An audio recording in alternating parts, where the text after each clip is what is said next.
All right, so hopefully you guys are able to join in on this 1 hour. I'll try to make it 1 hour stream. What's up? How you doing, man? How are you? Okay, so what I'm going to talk about in this live stream is going to be my experience with the OLED, both the positives and negatives. So, having said that, everyone, please respect each other's opinions. Everyone has their own preference. Everyone has their own personal likes and dislikes about certain panels, certain TVs out there. So let's all be respectful as we go through this live stream. Hey, what's up, Luke? How you doing, man? I know this is kind of deep and close to your heart. The OLED, organic light emitting diodes. So let's start off with the positives. Thank you, the hidden one. Thanks, bottom text. How you doing, Luke? So let's start with the positives. Let's talk about the OLED and OLED positives. As you can see behind me now, sure, there's people out there that have problems and issues with the image burn. We all understand that. But let's talk about the positives about the OLED. The one important positive about the OLED is the color accuracy. Now you're going to say, well, how is that possible? How can OLED have a perfect color accuracy? Well, I'll explain to you how OLED can have the perfect color accuracy. Because OLED emits every and each color by itself. Okay? Every and each color it's emitting by itself. There's no backlit behind it. There's no LCD panel or LED backlit to beam that light to show off that color. Every organic light emitting diode emits by itself. Red, green, blue, yellow. Okay? So that means it has the color accuracy, the best possible color accuracy. Number two is the deep dark levels. These are the best deep dark levels that you can get on the television because, again, the black color, the black digital levels are emitting by itself. There is no backlit. Okay? So therefore you don't need any local dimming. All right? This means that you are getting perfect picture black digital levels on top of the perfect color accuracy. The only downside to OLED is it's not bright enough. It goes up to 840 nits, in some cases maybe 870. All right, with these new ones they might be going a little bit higher, maybe 900, I'm not sure. I have been kind of out of the loop from the OLEDs, but the one I've seen, the B8, it's 800 something. Let's talk about the static image. That's a good question there, Luke. Yes, I was in the Target. I was looking at this one demo. There was a looped image that was about 60 seconds. Might have been 123 seconds. A minute and 23 seconds. Where there was a bunch of pencils. They were showing different colors of the pencils. And what happened is after every loop, 1 minute and 23 seconds, showing those pencils with different colors, showing that, looping that constantly 24/7, obviously there's going to be a burn in because you're showing the same image over and over again. I mean, I was kind of surprised that the well, look, I can't really blame the Target clerk. They're just salespersons. They're not, you know, technological gurus. They're not like Magnolia TV tech guys, so he probably didn't know that. But the best way to avoid the burn-in is to watch a image that doesn't have any logos. Like if you're watching this right now on your OLED, and I keep this 1, 2, 3 behind me, and you're watching it for an hour, you will have that burn-in of that 1, 2, 3. So you kind of have to be careful on how you watch your OLED. That's the one negative that I would say about the OLED. But there's a way to reduce that. There's a trick to that. People ask me, how do I know about this trick? Because I have videos to prove that. I had my OLEDs for 3.5 months, almost 4 months. I had my OLEDs. I never had any burn-in because I reduced my OLED light. And I'm surprised that the Vincent Theo never mentioned this. The best way to avoid that retention and the burn-in is to move your OLED light. I've seen people move the OLED light to 100%. Remember, when you're moving the OLED light, you're moving everything, all of the organic light emitting diodes to the maximum brightness. You don't want to do that. You want to move that OLED light to 73%. This is why I keep telling people. On my C7, I moved my OLED light to 73%. Never had any issues. Thank you, Luke. I appreciate it. Because I want people to understand that I don't hate OLED. I had OLED. I have videos. I have a 43-minute video.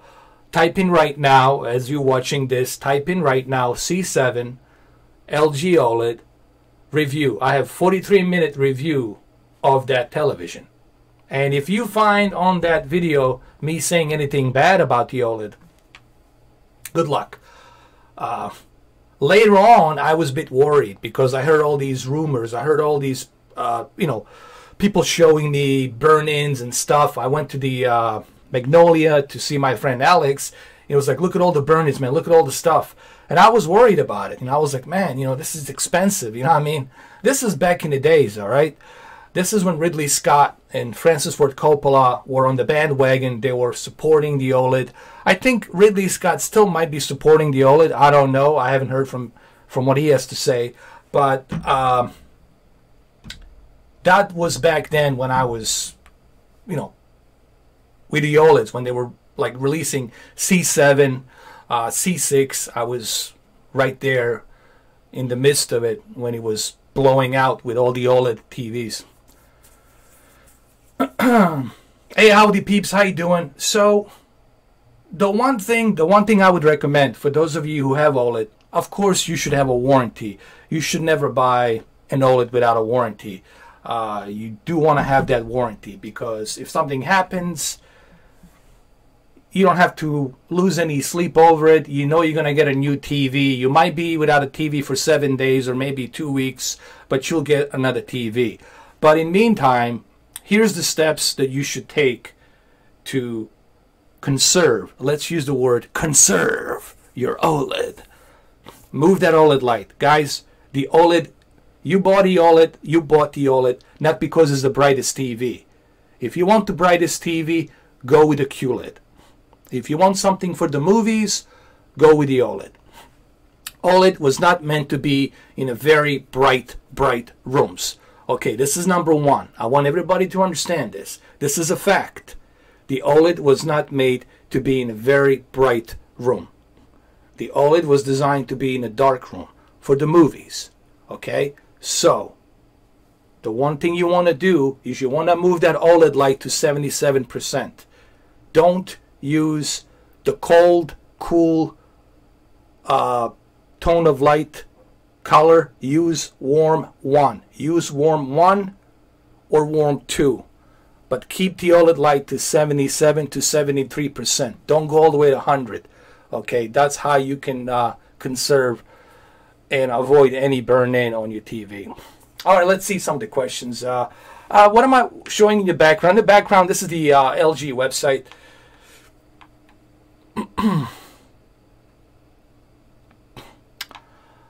But I also heard, howdy peeps, I also heard a rumor that actually some guy yesterday told me, I forgot who it was.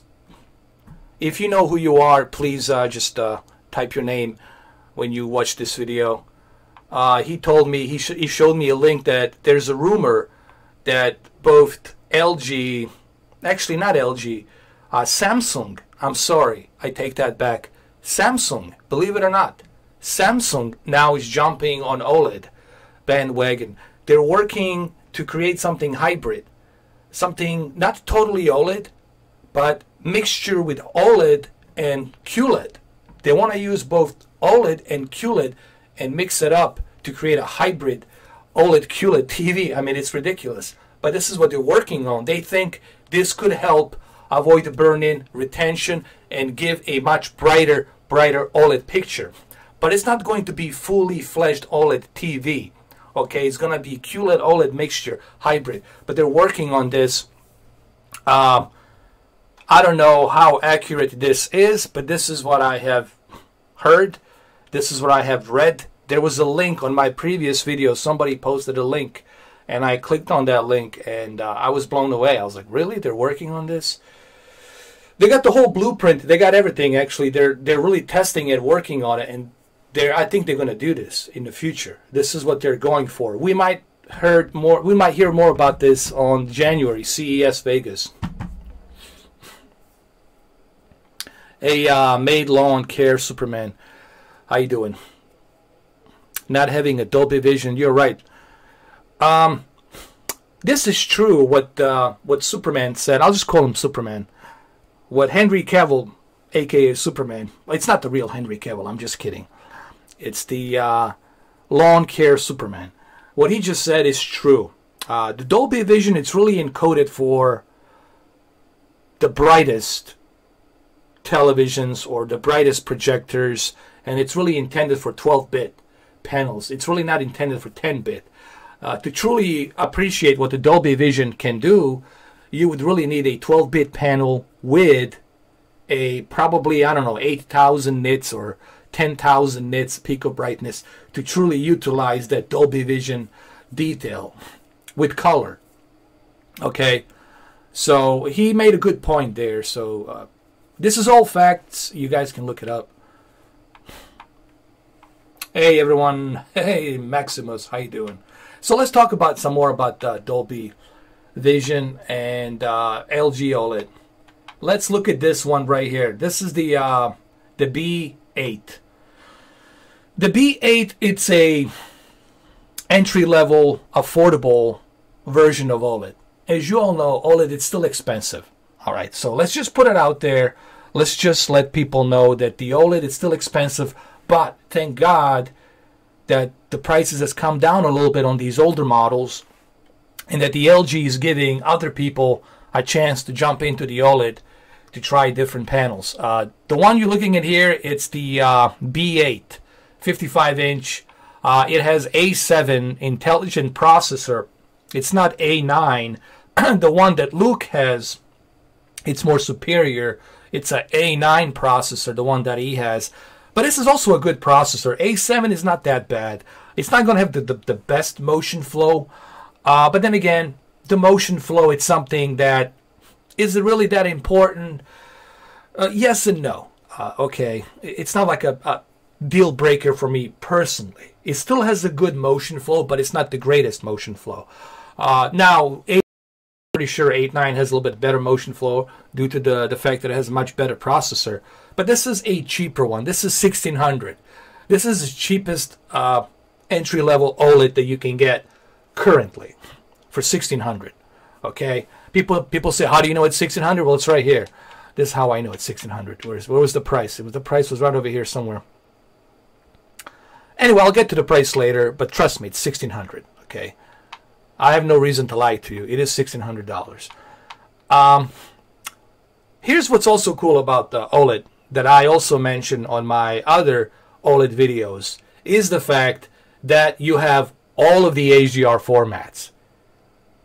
Okay, if you guys have watched my videos on OLED, you would see that I spent 43 minutes explaining all of this to everyone so that people understand that I don't hate OLED. Another cool feature about the OLED is the fact that it supports all of the HDR formats. So you are future-proof for all of the HDR formats. It has Dolby Vision, it has Advanced HDR by Technicolor, and it has Hybrid Log Gamma, HLG, on top of the HDR10. And also it has built-in Dolby Atmos in it as well. So you're getting a lot of cool features with the OLED. And I want to tell people one more thing. I never hated the OLED. It has beautiful picture quality. It has a lot of cool features. And I love the Magic Controller. I had OLEDs.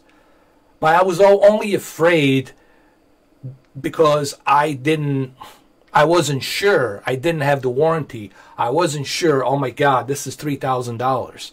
This is $3,800. You know, my God, there goes the money to toilet. You know, I was afraid. I was worried about this burn-in, man. I was like, yes, I was being careful, guys. I had my C7 for 4 months. Never had any issues with a burn-in. It's true. I never had any issues, but I was afraid. I was like, oh my God, yes, I'm being careful. I always adjusted my OLED. I always was maintaining my OLED, okay? But I was always afraid, oh my God, what if something happens tomorrow or the next day? And this is why I was skeptical about keeping my OLED, you know. Thank you, Luke. You know, because I was just getting tired of people saying that Mr. 4K doesn't... The same thing goes for the people who say to me that, guys, listen, there's a lot of trash out there being said about me that's totally not true. People say that I don't like VR. Well, that's ridiculous. Yesterday I did FA18C DCS World Hornet flight simulator on the VR Oculus Rift. I also did a bunch of PlayStation VR videos. I have all of the VR headsets. I have videos to prove that I have VR headsets. So how can I bash and hate something that I already have? You know what I mean? Just like people say that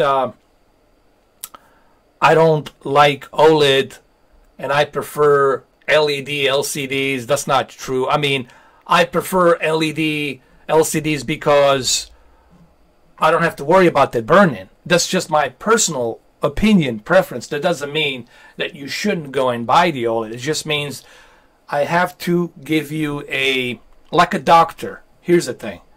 All right, you want to go do a boxing match with this person next month? All right, do so, but please do remember that your ribs are not in the best possible state. And if you get hit, if you get punched in the ribs, that would be it for you. So I have to give people, I'm using one example. It could be any kind of analysis. So I'm using one example. I have to let people know, hey, if you want to buy an OLED, it is a great picture quality. It looks amazing. It looks great. You will love it. But I hate to see you be disappointed when you get that burn in. So what you can do is there's certain precautions you can take. What are the precautions? Well, number one, get a warranty. Get the warranty. You're already paying a lot of money. Get the warranty. Get the premium warranty. That's number one. Number two, make sure that you don't exceed that OLED light. People came after me saying, well, what's the purpose of having an OLED if you can't exceed the OLED light? I said, well, the OLED wasn't meant to be the brightest TV. OLED is meant to be in a dark, like a movie theater room. It's really meant for movies. This is why Francis Ford Coppola, Ridley Scott, look it up. This is why they praised the OLED technology when it first was announced by the LG. And that's why they supported the LG. The E series, remember? Signature E series back in 2015. Was it 2015? So move that OLED light down. And also, don't keep something paused. Like if you... Well, don't watch CNN, I guess. Don't watch Fox News. Don't watch the news networks, I would say. Too much. You know. Thank you, Luke. Thank you, Big Boss. Thank you, guys. You know, and that's why I really wanted to do this live stream.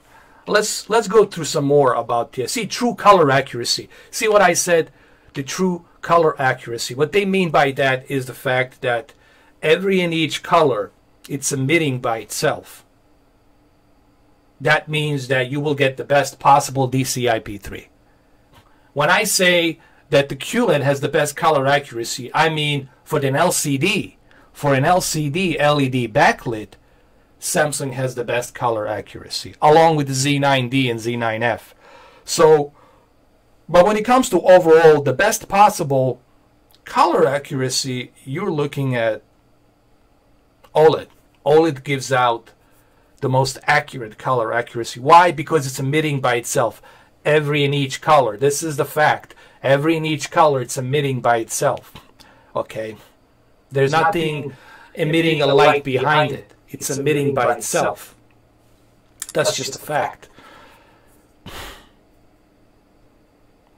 You know what? Q8FN for the video games, it's really, it's top notch.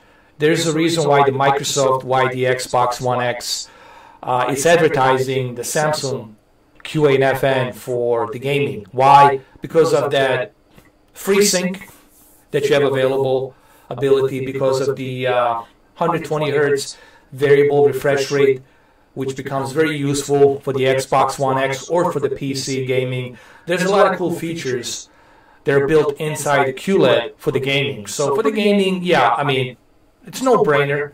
You can go with the Q8FN easily. But I still agree that Q8FN is a very well-balanced TV. If you watch my videos, I never said that Q8FN, QLED is the best TV. I don't think there's the best TV out there. There's no perfect TV. There's no best TV.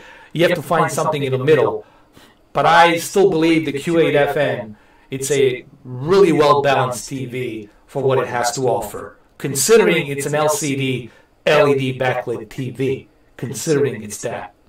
You have to grade something based on what it is, okay? And you have to grade it based on what it has and technology that's built inside of it. Am I echoing? What about now? Is it better now? Hold on. Is it better now? Hopefully it's better now. All right, I'm going to try now.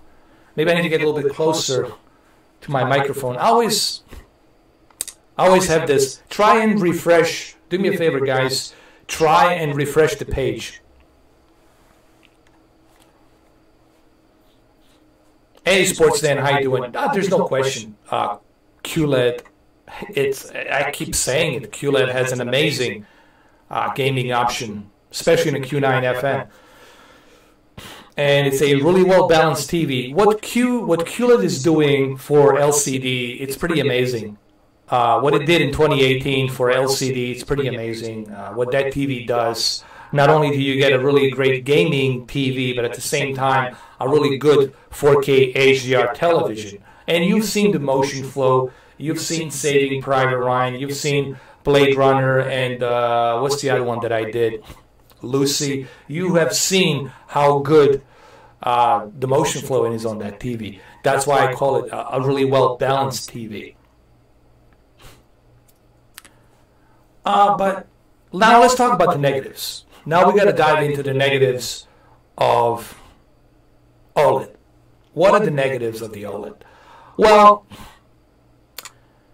this is something that you have to consider. For those of you who are not familiar with the organic light emitting diodes, it's totally a different beast from a LCD, LED, quantum dot backlit televisions. Okay, what you are getting with the OLED is a different type of emitting diodes. They're tiny, tiny microscopic little micro organic light emitting diodes. Okay, and they're very sensitive. They're sensitive to heat. They're sensitive to moisture. You can beam a light on in front of it, so you got to be very careful. It's a very sensitive technology.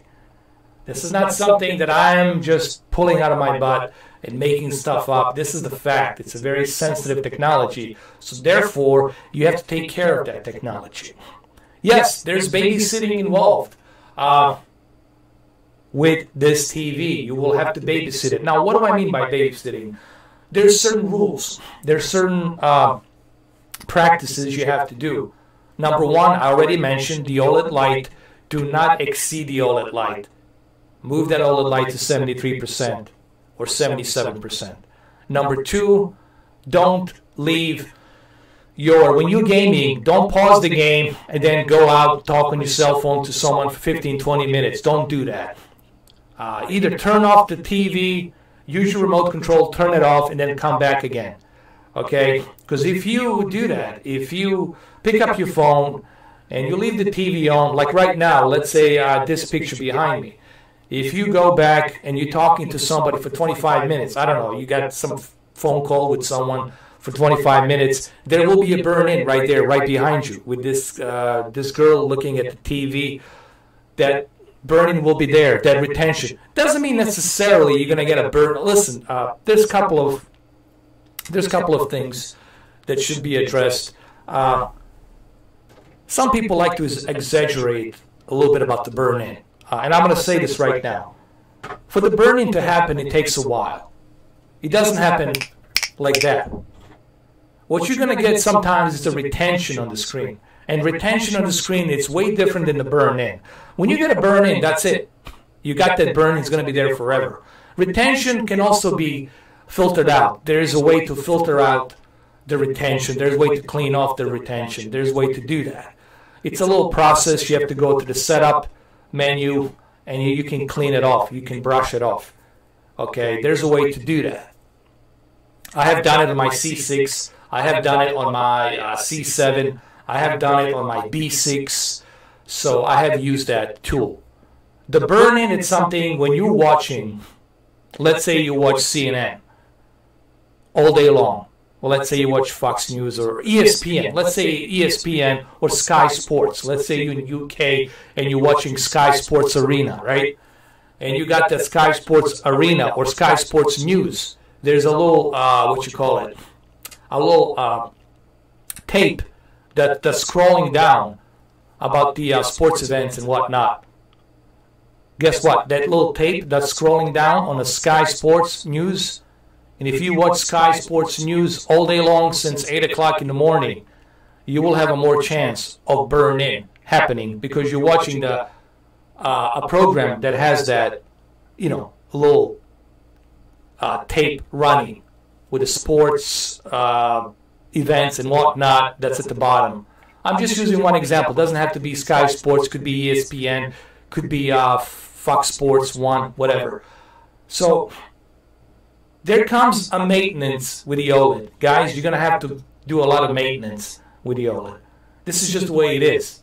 Till they can figure out the way in the future for us to have some kind of a hybrid technology that can avoid this type of a burn-in and retention. But for right now, the way things are, these are the necessary steps you need to know. Let me look at some of the questions. I have to just bring this up because if I don't bring this up, people say, well, let me see. Yeah, the banner. That's right, Superman. The banner. The tape banner. Yeah.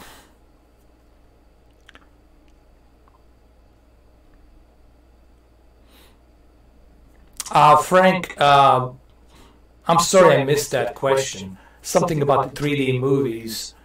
By the way, I love 3D. I've been a huge fan of 3D. I still have my LG 3D LCD 1080p television, but it looks like a dog shit. I'm currently using my PlayStation VR to watch 3D, believe it or not, and it's probably the best way to watch. The one thing I regret, it's my C6. I still have videos on it.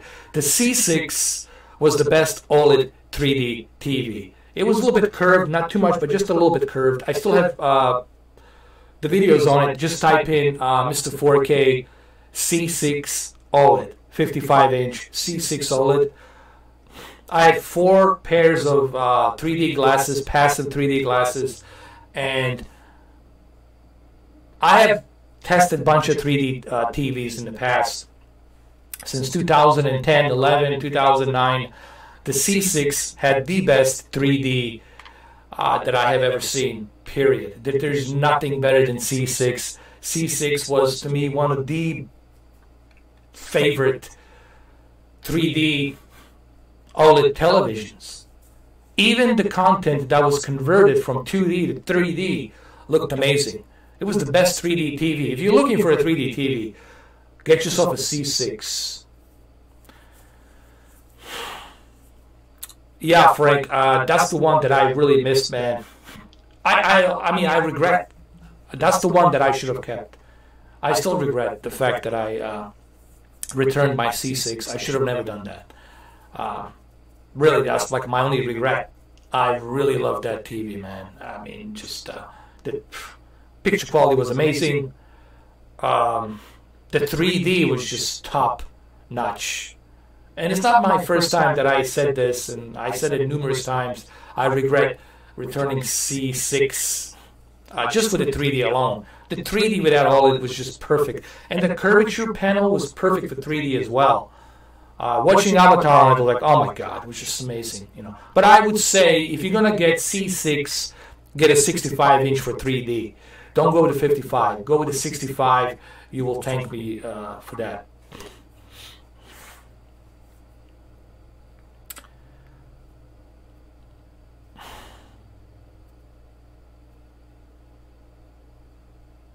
I know. I don't know why I don't know why 3D died. Honestly, I don't understand why 3D movies have died. I mean, there was a big community of people who love 3D.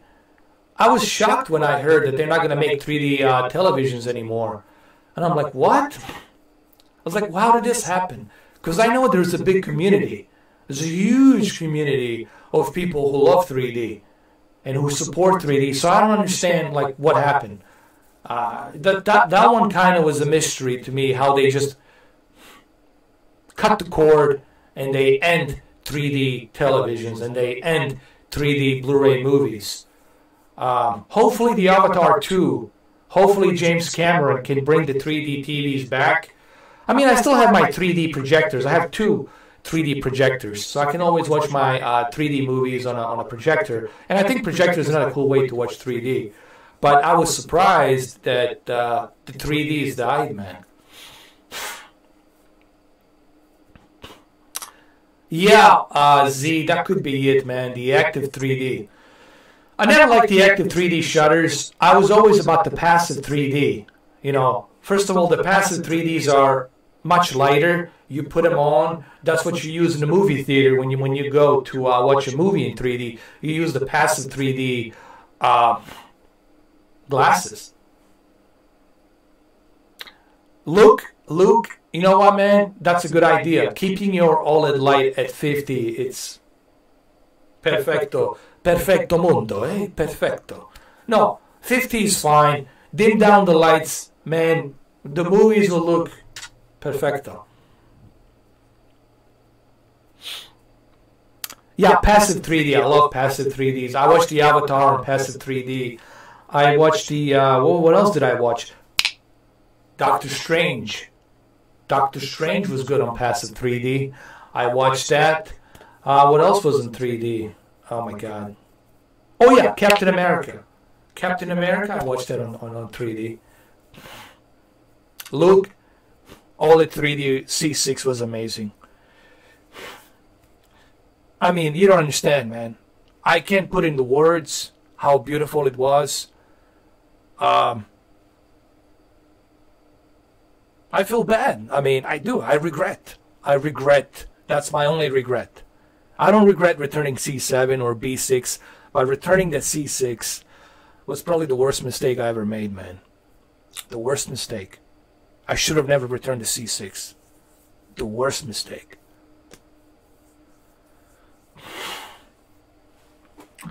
But hey, who knows? Maybe James Cameron, when he finished filming this new Avatar 2 and 3, maybe he will be able to bring back the 3D again. You never know, dude. They could come back. They could say, hey, now maybe is the chance for us to come back with the 3D. James Cameron's bringing this again. Let's put it back into the TVs. Why not? Let's give it a try. And if it doesn't take off, we can always just get rid of it. So we'll see what happens. I think if anybody can do it again, probably be James Cameron. I think James Cameron can bring that magic. But here's the thing. This is what James Cameron said. And he kept saying this to a lot of directors. He said this to Michael Bay. He said this to Ridley Scott. He said this to a lot of people. Look, you can't make a 2D movie and then convert it to 3D. It's not going to have the same effect like my movie did. You should only make a movie if you're serious about making it 3D, meaning using 2 different cameras, sometimes 4 different cameras to get that 3D feel, you know. So he was trying to explain this to all these directors and to studios, but the problem is a lot of studios like 20th Century Fox did not want to invest too much money into Prometheus 3D because they were afraid, what if the movie doesn't do that well? What if the movie doesn't make that much money? We're going to spend all this cash on these expensive 3D cameras, 3 or 4 of them, and then the movie doesn't do that well. So there's a reason why Ridley Scott was trying to cut the cost and only use 2 3D cameras, okay? Red cameras, 2 3D red cameras. James Cameron said use 4. So, look, the only person right now that knows how to film 3D is Jim Cameron. That's like the only guy right now that currently understands how to film with 3D. They make specific cameras just for him. For the Avatar 2 and 3, they designed specific 3D IMAX cameras just for him. Specifically just for him, you know. But then again, James Cameron is a billionaire. He can pretty much, he can make his own cameras. Actually, he does. He makes his own cameras. The guy has the money. He has a way to do it. Okay, so yeah, we have to look at that fact too. Not every film director can actually do this. James Cameron can do this because he's the playboy, man. He is the playboy of the movies. He is the one that's got all the money. I can't remember last time he made a bad movie. I mean, really? Even True Lies was good. Sorry about me not reading you guys' comments. Sorry about that. Frank Mantis says, I just got the Q9F in because I got 2 defective Z9Ds in a row, like a major defect. Hey, Frank, could you just tell me, like, what was the issue with the Z9D? Like, was it the vertical banding, or was it some other major issues you were having? I mean, if you have time, if you can, just kind of elaborate on there. But that's okay. If you watch mainly movies, JP says, if you watch mainly movies, streaming, cable, no logos, with gaming at the weekends, get OLED and don't worry about the burning. Heavy gamer watch a lot of stuff with logos. QLED all the way. Yeah, that's true for the OLEDs. Just avoid the logos. But I think you should be able to avoid those logos if you move that OLED light down. And a lot of people, they don't want to move the OLED light down because they want that peak brightness. They feel, okay, then what's the purpose of the HDR? Listen, you already have a perfect HDR on the OLED, man. Everything it's emitting by itself. You got the perfect black levels. You got the perfect red, green, blue, yellow, all of the colors. You got really good white balance. Granted, QLED has a little bit better white balance, but, you know, that's still in a debate. It's still, the jury's still out on that one. Okay, it's not 100% where the QLED has the best white balance and OLED doesn't. It's still, there's a jury on that, so I don't want to jump into that too much because the jury's still out on that one. But move that OLED light. Luke M Tech, he left his OLED light at 50. And he'll tell you, right, Luke? You left your light at 50 and you don't have any problems watching movies. It looks just as good. There you go. And you got your, right, Luke, and you have your OLED light at the 50%. And it doesn't look dimmed down. A lot of people say, oh, but it's going to look dimmed down. No, it's not. It's not going to look dimmed down. I had my light at 68 sometimes, but I usually keep it at 73%. There you go. He just told you. Frank Menti says, I feel not only did I lose my 3D, I also lost the OLED. It's a shock to the system to lose both.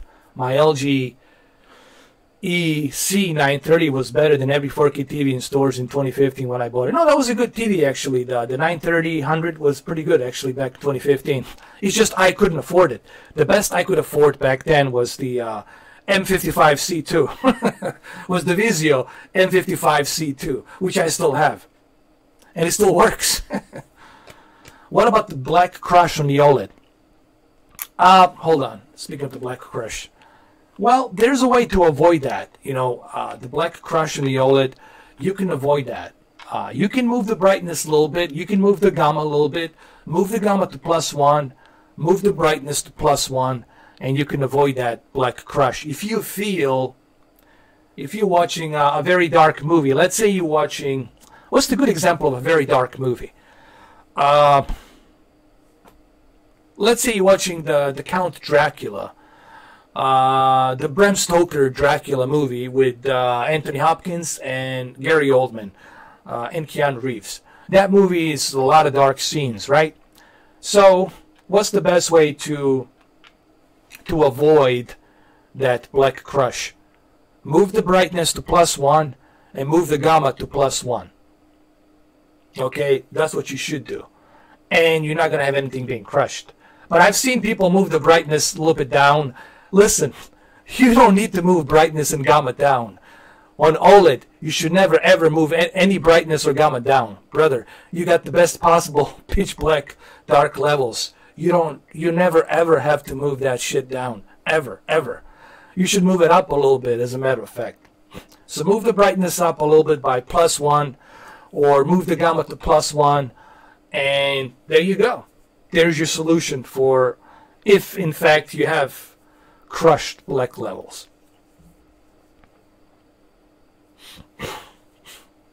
Oh, did you? What did you get? You got the Avengers and Lucy. That's great, man. The Avengers, it's awesome. Infinity War and Lucy, perfect. Perfect. You're going to love Infinity War. There's so many scenes in the movie. I'm not going to spoil it, but you're going to love it. You're going to love that 4K HDR, especially with the Thanos scenes. Oh my God, you're going to love it. Lucy, the one movie that's going to stand out to you, listen to me. If you watch Lucy tonight, and I'm sure you're going to contact me on Twitter and say, hey man, I just watched Lucy, I can't believe it. You will see why I say that Lucy, to me, it's a good demo reference disc to show off the HDR. Now, granted, there's also Transformers The Last Night. Michael Bay is another good one to go. But this one, Lucy, man, you will be surprised. You'll be like, oh my God. Wait till you get that player. When you get that Panasonic, oh man, you're gonna be in heaven, dude. You're gonna be in heaven. Yeah. And it's not just me that saw that movie. A lot of people have seen it. They can tell you, yeah, I mean, it's definitely a good reference disc. Another great reference disc that you need to get, Luke, it's The Revenant. I would go as far to say The Revenant, it's probably the best demo disc for 4K HDR next to Blue Planet 2. This is what you need to get. This is what you need to get next, Luke. You already have Avengers, Infinity War. You got Lucy. You need to get the Revenant, the movie with Leonardo DiCaprio and Tom Hardy. Get the Revenant, and then get the Blue Planet. What was it? Planet Earth 2 or Blue Planet 2, right? What was it called? I'm sorry, guys. Was it Blue Planet? Planet Earth 2? Is that what it was? I'm sorry, man. I'm forgetting some of these documentaries and movies. It's a Blue Planet, right? I think it's a Blue Planet. Blue Planet 2. I think that's what it is. So these two you need to get. And the main reason why you're going to enjoy The Revenant, because The Revenant is the movie that was entirely shot on location in Alberta, Canada, like a northern Alberta, Canada during the winter. The worst possible time to film up there is during the January of winter in northern Alberta, Canada. Okay, I mean, you're gonna freeze your balls off, man. It's like a minus 60 degrees, man. It's like ridiculous. Planet Earth 2. Yes, thank you, Luke. Get The Revenant, and Planet Earth 2. The Revenant and Planet Earth 2. These two. Why they look so good? Because they were shot on location with a very high-end cameras, Aries cameras, with ridiculous resolution. 5 to 6K. Same thing with the Revenant. There's no CGI. The only thing that's CGI in the Revenant, it's the bear scene. When, obviously they couldn't use the real bear to attack, a very important movie star, Leonardo DiCaprio. So, of course, they used a guy that was dressed in the green screen. Spoilers. Very strong dude to mold. Leonardo DiCaprio. But hey, he got paid a lot of money, so it doesn't matter. I'm sure Tom Hardy enjoyed every bit of it. I heard Tom Hardy hated that, making them of that movie, man. It was just pain in the neck. No, really, it was like brutal to film, he said. He just hated it. I'm sure everyone hated making that movie, but it was worth it. It got an Oscar. The movie did well. It got an Oscar, so. But I can imagine being out there in northern Alberta, way up there in northern Alberta, Canada, middle of nowhere, filming that movie. Oh, man. During the winter. Woo. It's crazy. You know what? I like my Apple TV too. I use my Apple TV 4K. By the way, it's Apple TV 4K. It's not Apple 4K TV, but that's okay. I don't want to be I made a mistake too. I used to call it Apple 4K TV, but it doesn't really matter. Some people are kind of like anal about that. They want to be anal grammars. Say, no, it's Apple TV 4K. It's not Apple 4K TV. How dare you say that? So it's Apple TV 4K. Because I know someone will say,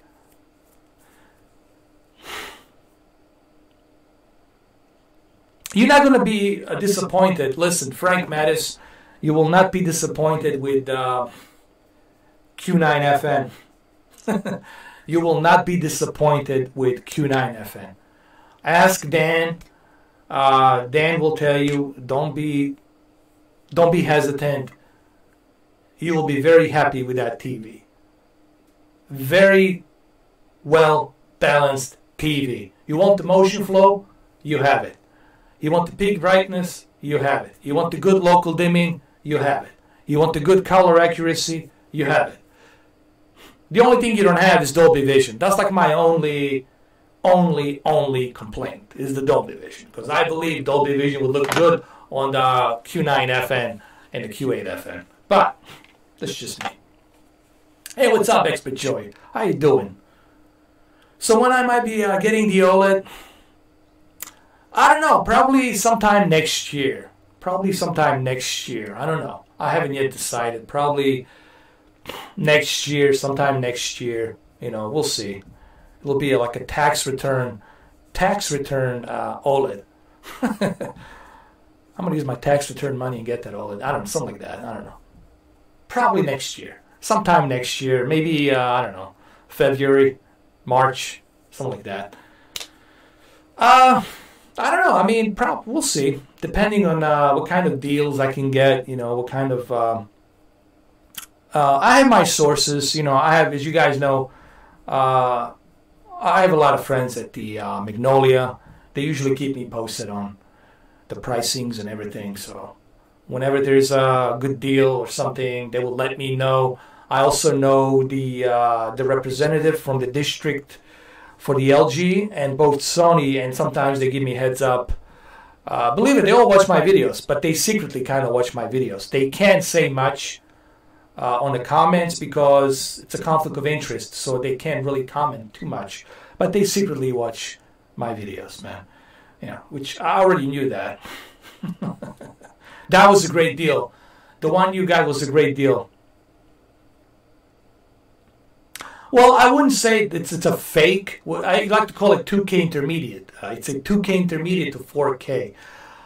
Because some of these movies have a lot of CGI. And when you're doing a CGI, it's difficult to use a real 4K camera to film the CGI. You just can't do that. All right, so they have to drop down to 2K for the CGI and then switch it back to 4K. So when they're editing the scenes, Some portions of the movie are 2K, upscale to 4K, and some of them are like really good 4K quality. So it depends, you know. If you watch some of the movies, you'll see that. You will notice that. Like if you truly examine the movie, you can tell where the scene detail has decreased, and on the next scene, the detail has increased. You can kind of examine that if you're like into that stuff. But look, 4K UHD Blu-rays are still a great package deal, regardless of the 2K to 4K intermediate, because you're getting a lot of goodies. Think about what you're getting for $25. You're getting Blu-ray version of the movie. You're getting 4K UHD Blu-ray version of the movie. You're getting a digital code streaming version of the movie. And you're also getting a high dynamic range. And high dynamic range is the biggest kicker to purchase a 4K UHD Blu-ray movies. And on top of that, you're also getting a Dolby Atmos and DTS:X decoding. So for the price of $25, you're getting a great deal. You're getting a great package deal. And me, I love physical media, man. I love physical media. I will, you know, all of my movies are physical media. So I will always go with physical media discs instead of streaming. Yes, I do have some streaming movies that I watch sometimes here and there, but it's always going to be physical media disc, meaning I can watch those movies anytime I want. Doesn't matter where I am, I can watch it. You know. But I don't know, is there anything else I can say about the OLED? Like I said, this will be a short live stream. I just wanted to do this for like 1 hour. I didn't want to do it like too much.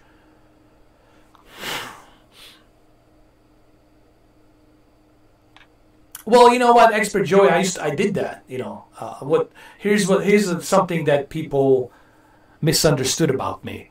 You know, with this whole buying fake sub thing. You know, people who don't understand and who don't know my channel and who haven't done their research on my channel. My channel's been around since 2014. Long time ago. Way before the 4K, way before the art things, way before Vincentio and all this other thing. Okay, so my channel's been around since 2014. It was called something different back then, but it was the same channel. I just changed the name. I first started calling it Eden's Gaming Vault. Okay, that was my original channel that I did. And after that, I called it Video Games Galaxy. I was doing mainly live streams. Okay, I had some other channels that I used as a testing to test. But my main channel was always this one. Okay, so come 2015, when I purchased my Madden Xbox One S console, and once I purchased my Vizio N55C2 4K television, that's when I started, you know, getting into 4K.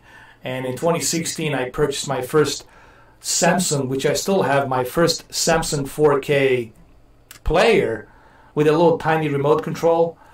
You know, I bought a bunch of 4K movies, and I got really into the 4K. I got really into the 4K, into the HDR, and that's how my channel took off. It started from there. And that's when I changed my name to 4K Upscaler, because I was mainly looking at the upscaling capabilities that the Xbox One S has with my 55-inch Vizio TV. And then I jump into KS8000. After KS8000, I added the OLEDs. I added the B6. I had my B6 for like a month and a half. Then I had my C6 for like another month and a half. But then C7, I had it for like 2.5 months, close to 3 months. So I had all of these things, receivers, speakers, projectors. I got over 3,500 videos. You know, if people go through my channel, if they look at my channel, I double dare anybody out there show me that they have more videos than me, please. 3,500 videos in such a short period of time, that's a lot of videos. That's a lot of videos, man. And so people who say that that I'm buying subscribers, well, find me a video where I actually tell anybody to subscribe. Find me a video. I wish I knew how to do that, honestly. I wish I knew what's the technique. maybe this quantum apotheosis can show me this technique, how to buy fake subs. Maybe he can show me how to do that. Well, if he knows how to do that, then why are you stuck at 8,000 subscribers, brother? Why aren't you at 28,000 subscribers if you know how to buy subscribers, right? But anyway, bottom line is this. There's a lot of trash out there being said about me. It's not true. People who talk trash about me, either A, they have an agenda, they're jealous, the fact that I'm able to do what I do, that I'm able to reach where I'm able to reach, and they can't. But that's their problem. They're not asking themselves as to why is it that you can't get to where you are, where you want to be. I don't know, maybe you don't have any charisma. Maybe you're not funny. Maybe you can't do the voiceovers. Maybe you can't put out as much content as I do. Or maybe you don't work as hard as I do. So, I don't worry about what other people say. I only focus on what I do. You know. So, that's how I look at it, you know.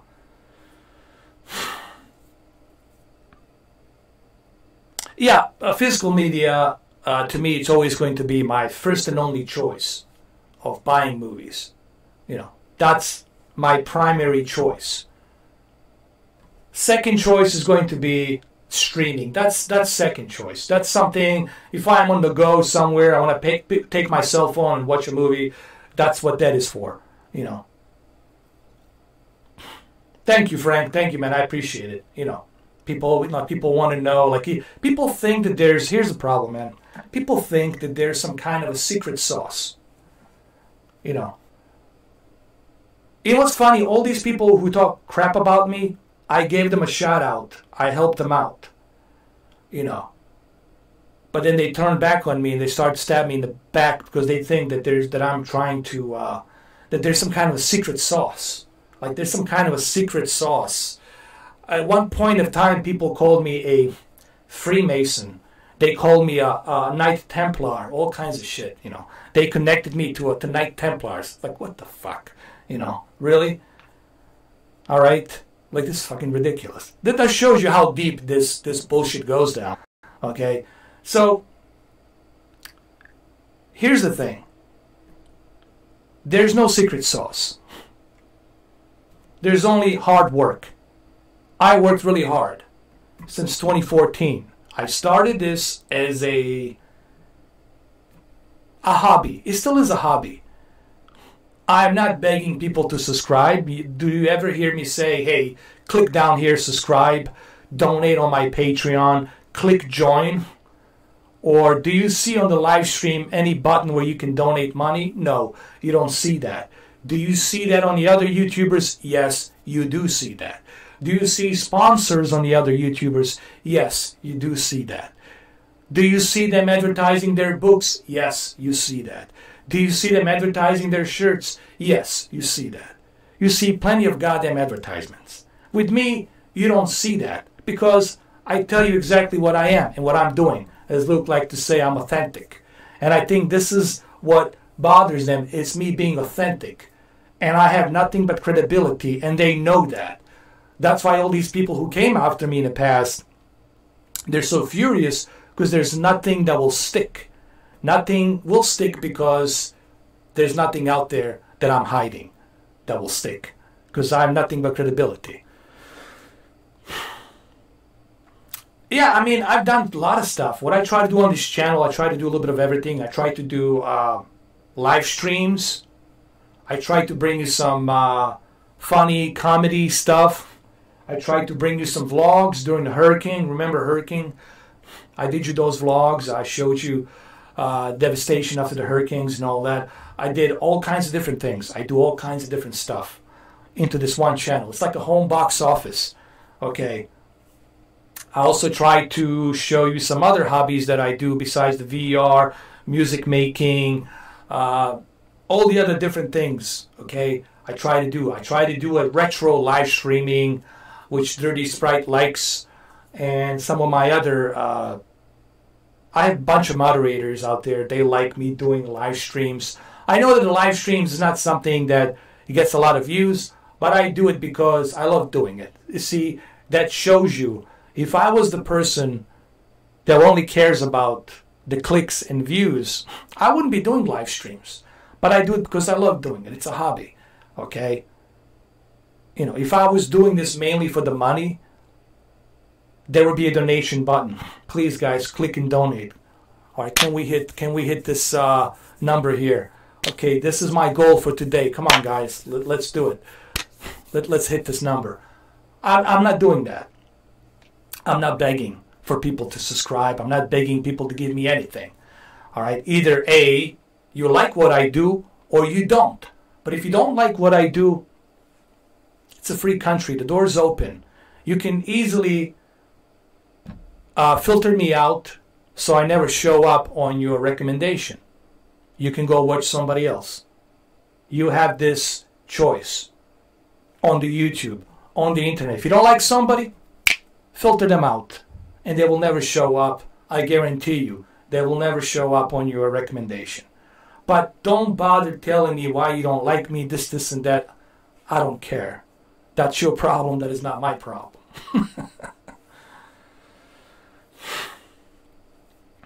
QLED will not burn in. They seem to be tanks that are made for long. Yeah, they are. Like one good example, it's right over here, my KS8000.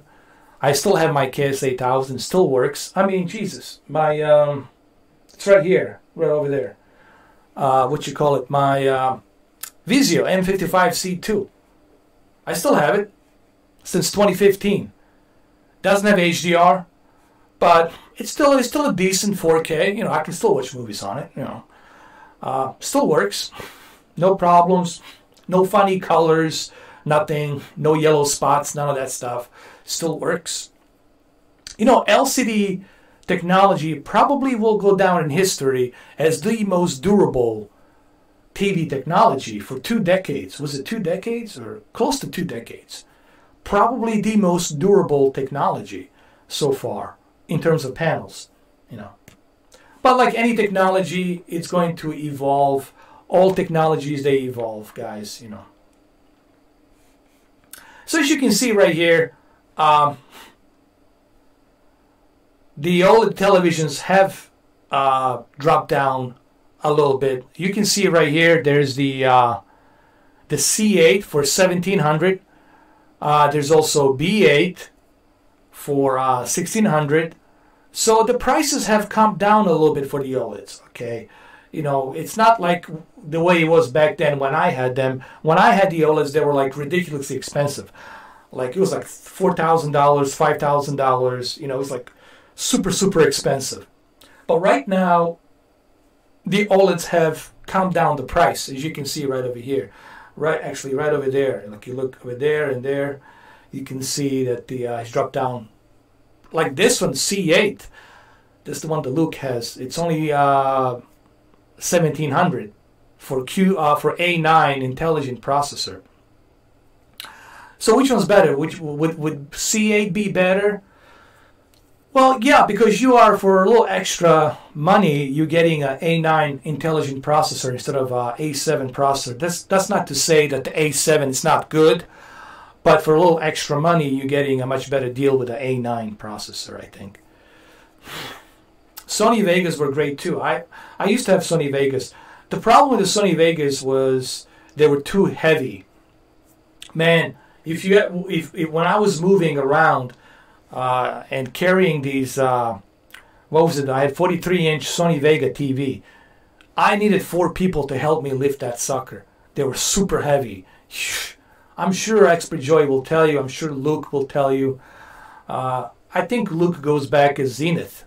I had Zenith TV. Sony Vega was super, super, super heavy TV. I mean, really, super heavy.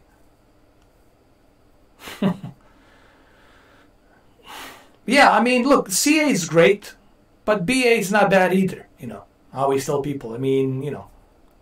But that new processor is definitely something to think about. That A9 processor is definitely something to think about.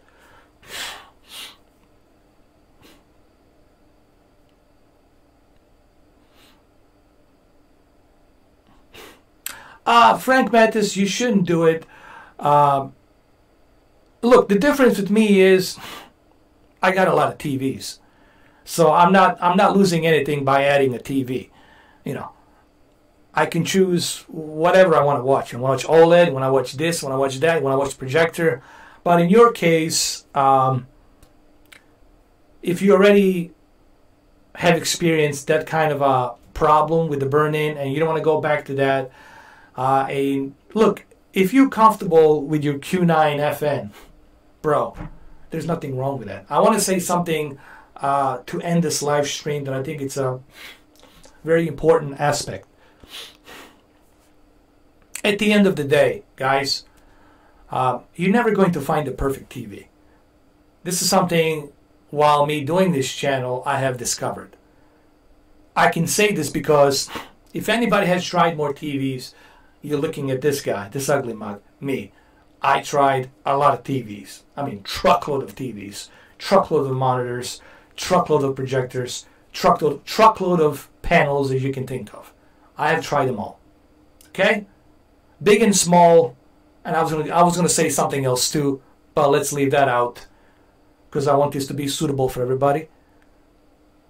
I have tried tons of TVs.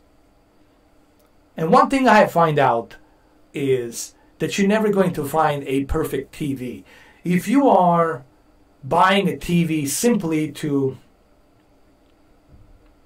justify something to someone or to brag about, look man, I got this TV, then you're doing it for the wrong reason. You should never buy a TV to brag about it. That's number one. Number two, you should buy a TV for what is suitable for you.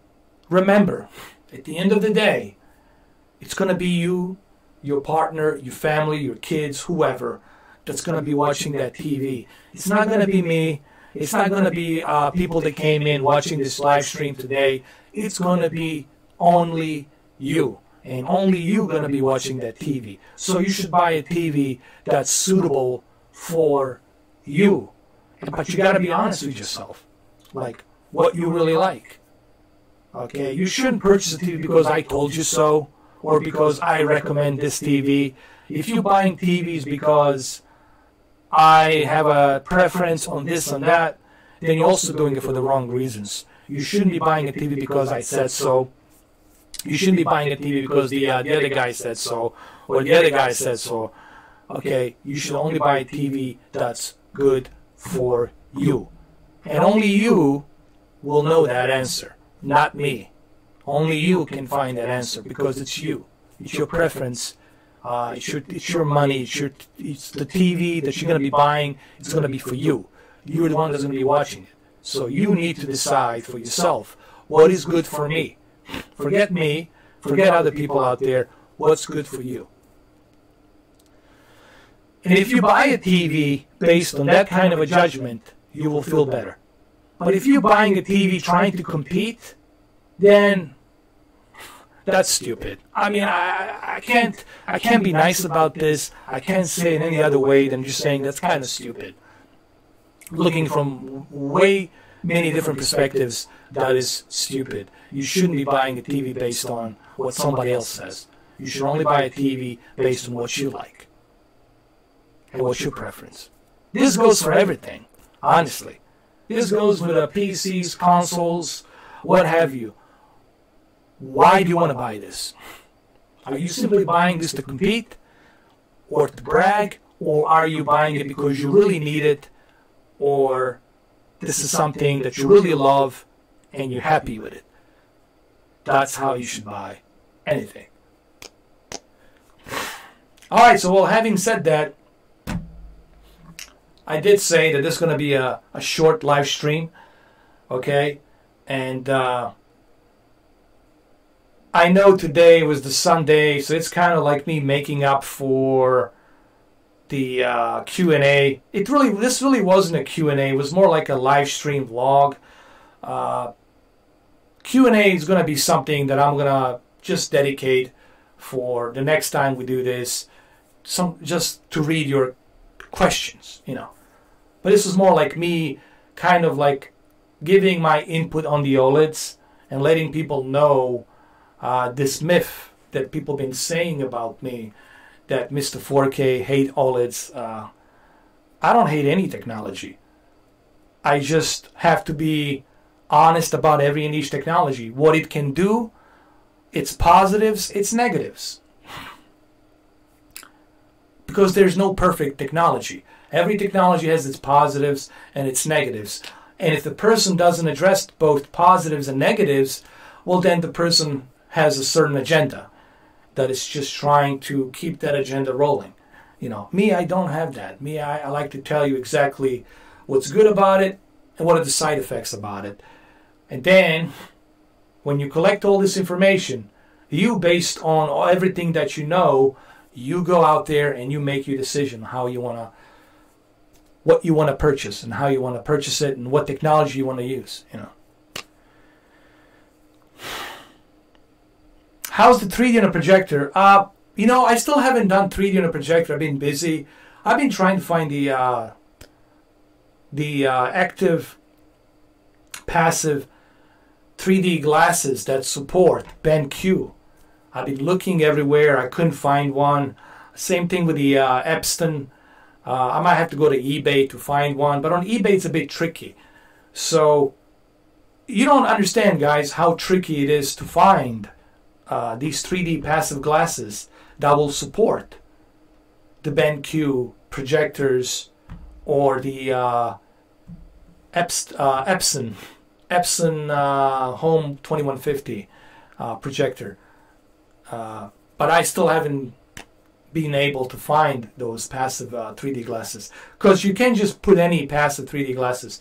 It has to be a specific type of a passive projector 3D glasses that you have to use. And they're pretty expensive too. They're not like really cheap. The last one I looked was $79, $80. So they're pretty expensive, man. All right, well, there you have it, guys. Yeah, it does, man. It does. But look, eventually, look, I'll find one. I'll talk to my buddies at Magnolia. I'm sure they might have one somewhere out there. I'll talk to Alex. I'll talk to some of the people whom I know, see if they can get me one, you know. So eventually I'll get one. Don't worry about it. I will get one. All right, so there you have it, guys. 100. What was it? 500. I'm sorry. Luke, you made a good choice. You made a good choice. That Panasonic, it's as good as you're gonna get, as close as you're gonna get to Oppo. Sure, it doesn't have all these extra bells and whistles that the Oppo has, but in terms of picture quality, you'll be very amazed with the Panasonic UB820. So can't wait for you to get it, man. Show me the photos on it, man. I want to see the photos on the Twitter or something.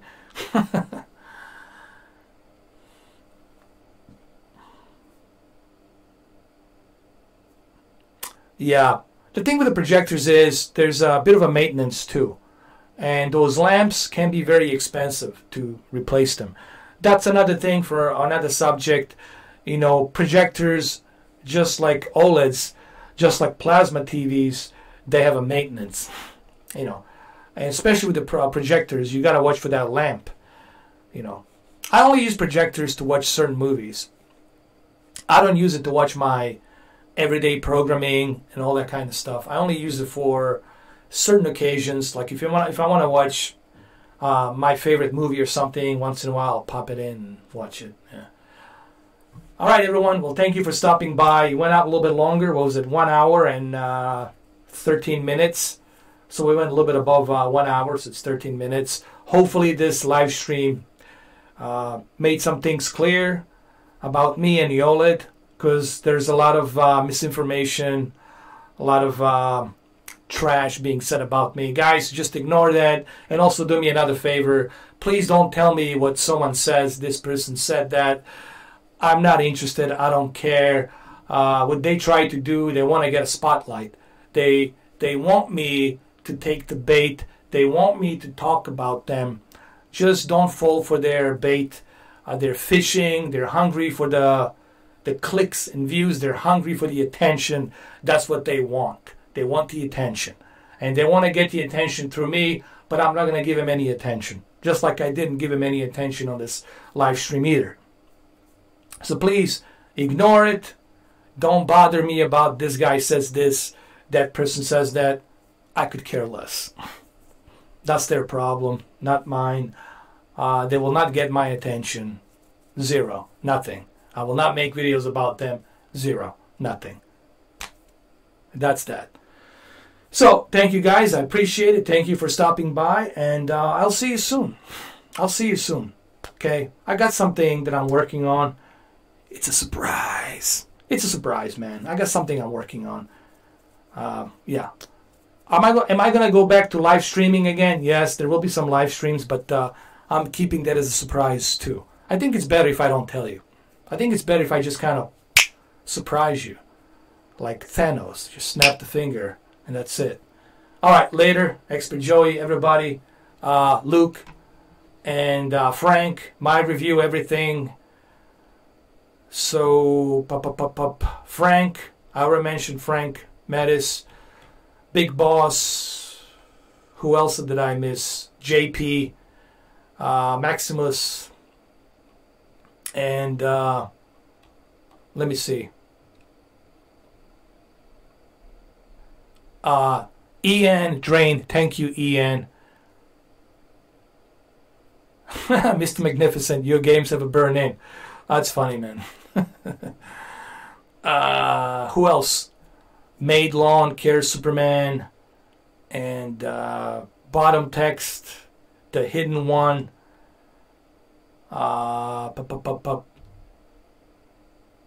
So BB, Brown Bugger, and Bottom Text. Alright, so there you have it, guys. Alright, Colonel, turn this off. That's it, fellas. Done. Turning off the stream.